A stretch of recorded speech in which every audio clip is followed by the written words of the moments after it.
Picture this, the year is 2016. F1 is about as interesting as something that could come out of Ben Sulayem's arse, and we have a new team joining the grid. News that was met by some with excitement, others with skepticism, and a fair few couldn't give much of a shit. Granted, F1's recent slew of new competitors have been about as competitive as a quadruple amputee in the 100-meter breaststroke, but there was still a little air of anticipation over who the American outfit would announce as their driver lineup for their initial campaign in Formula 1. Several names were floated around, a bit like that quadruple amputee: Kevin Magnussen, Pascal Wehrlein, even Pastor Maldonado for some reason, though in the end the team selected Frenchman Romain Grosjean, famous for blowing up, and Mexican Esteban Gutierrez, famous for nothing at all. 2 new spots on the grid is rarely a bad thing, though it would be almost a decade before we got to enjoy all that speculation once again. So here I am, in 2025, explaining all of Cadillac's options in however many minutes it says in the title. Let's start with the obvious choice, which sounds strange given this guy has never graced a Grand Prix weekend before, and is probably best known for bottling it whenever the walls get a little too close. Colton Herta has been a mainstay in Michael Andretti's wank bank ever since his late teens, which is a bit f***ing weird if you think about it. The American has shown some impressive pace, however, winning in only his 3rd ever IndyCar start in 2019 and proving to be a consistent front-runner ever since. 2024 was his best outing to date, ending the series in 2nd and thus more than qualifying for an FIA super license or an F1 team to come calling. That almost happened a few years ago, with Herta linked to the Red Bull family as a spot opened up at the Alfa Toro Minardi Rosso Visa, whatever the f*** they were called back then. That ended up falling through, with the American's concrete fetish not particularly helping his cause, though they did end up signing Nick de Vries in his place, and it's not like he was much better. Andretti may not be in control of that Cadillac entry anymore, though that doesn't necessarily rule Herta out. Its new leadership still seem keen to have an American driver, and still seem keen on him.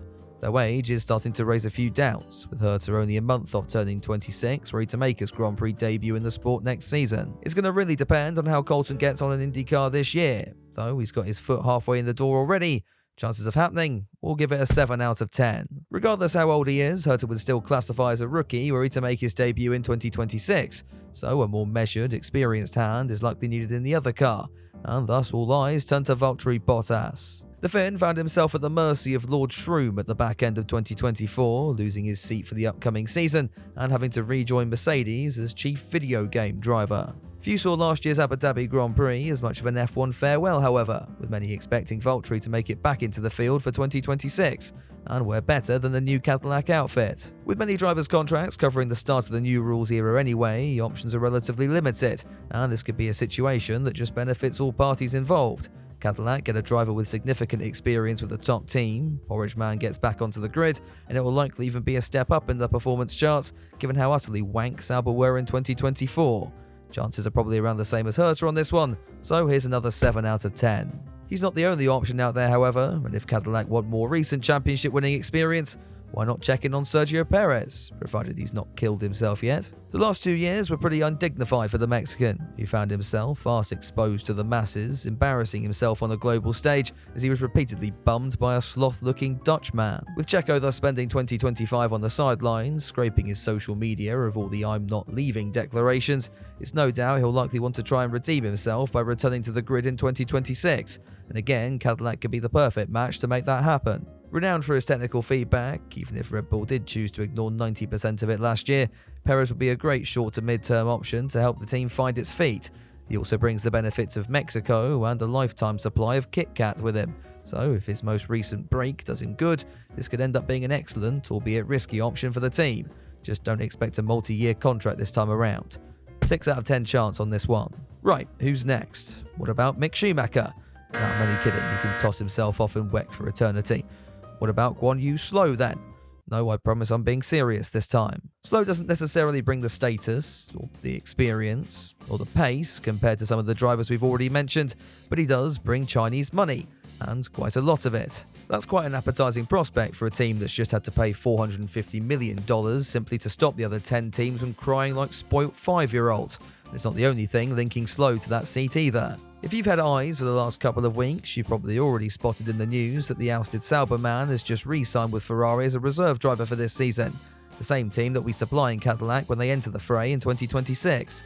He's then got his manager Graham Loudon, a sort of expert when it comes to managing F1 teams, holding the position of team boss over there. So, as wild as this scenario initially appears, it's not completely out of the question.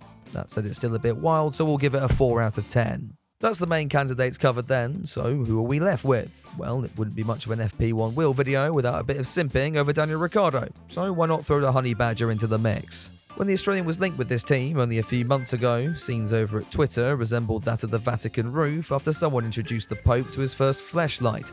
Wiping away the sea of ejaculate, though, revealed a far less favourable outlook, with Daniel himself shutting down the rumours when asked by this fan cleverly wearing a coat long enough to hide his massive boner. That being said, the F1 driver market can be a strange place, and options that once looked to be off the table can occasionally find his way of rematerialising if things line up. No one ever expected to see Robert Kubica back on the grid after 2011, but look what happened. Then no one expected Robert Kubica to be any good on his return, though granted they were right about that one. What Ricciardo maybe lacks in pace and consistency nowadays, he would make up for in popularity and marketing, but realistically, chances of this one are slim, so we'll slap it with a 2 out of 10 and move on. You'll have likely noticed that none of my picks so far have come off the current 2025 grid. This is partly due to the fact that hiring outside of the current field lets you start to prepare them early, and everyone and their mother are basically locked down until the end of time at the moment. That only really leaves someone like George Russell, whose Mercedes deal currently ends at the conclusion of 2025, except George Russell isn't a f***ing idiot. For someone like Yuki Tsunoda, however, the Cadillac project may look a little bit more appealing. Tsunoda is currently in a toxic relationship with Visa Cash App Minardi Bulls. I still don't care what their f***ing name is at this point. The actual point is, this man needs out, and with his stock so high, now is probably the best time to do that. Aston Martin have been touted as the obvious choice and destination for 2026, though that would either require Fernando Alonso to call time on his career early, or for Lance Stroll to die. So, with Red Bull keen to bring up their next raft of fetuses, Tsunoda may have to find an interim solution with Cadillac. This one actually makes more sense the more I think about it. Reminding ourselves that 2025 will be the Japanese driver's 5th season in F1 makes me quite frankly feel very f***ing old. But that experience, and the most raw experience of anyone on this list, could just be invaluable for an organisation making their first steps in the sport. I don't think it's quite as likely as some of the names mentioned before, but that doesn't stop it being an underrated and frankly solid option were Cadillac to go down this route. Let's slap on a 5 out of 10 and get to my final pick. This is one that frankly I didn't initially consider, but shout out to the guys over at the race, not that they necessarily need it, for making me think about it, and the more I do, the more I kind of like the sound of it as well. If, unlike me, you happen to have a life and don't dedicate your weekends to watching every junior series imaginable, the name Dino Beganovic will likely mean very little to you, though this 21-year-old Bosnian has managed to cause quite a stir in a relatively short amount of time. Spending 2 seasons in Formula 3 and finishing 6th in both of them isn't a stat you tend to gawk at in amazement, particularly when you're spending both of them with arguably the most dominant team in this totally spec series. Dino Beganovic appeared to be consigned to the World Endurance Championship for eternity after this sort of performance, though a stint at the end of the Formula 2 season last year has managed to turn everything on its head. Beganovic joined the Dams team for the final 2 rounds of the championship, and in a car that had rarely graced the top 10 all season, adapted quickly and scored a memorable podium in only his 3rd race behind the wheel. That's got his Ferrari driver academy practically vibrating at the prospect of owning the next up-and-coming talent, the team fielding the Bosnian in their Barcelona test a few weeks back, though the only thing we learned from that is that Lewis Hamilton can't f***ing drive.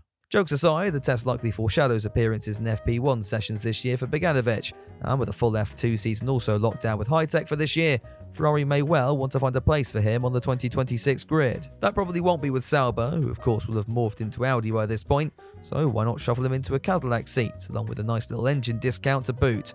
I'd rank this one a lot higher were it not for the team's apparent fascination with Herta, so considering the fact that fielding 2 rookies in your own rookie season is monumentally dense, we'll only give this one a 4 out of 10. So we've been through the list of applicants, now for a final prediction.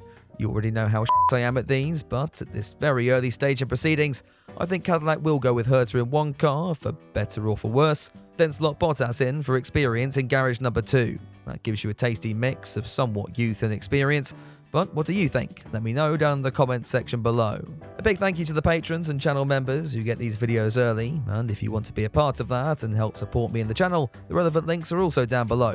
I'll be back next week with a video on something else, but until then, have a good one.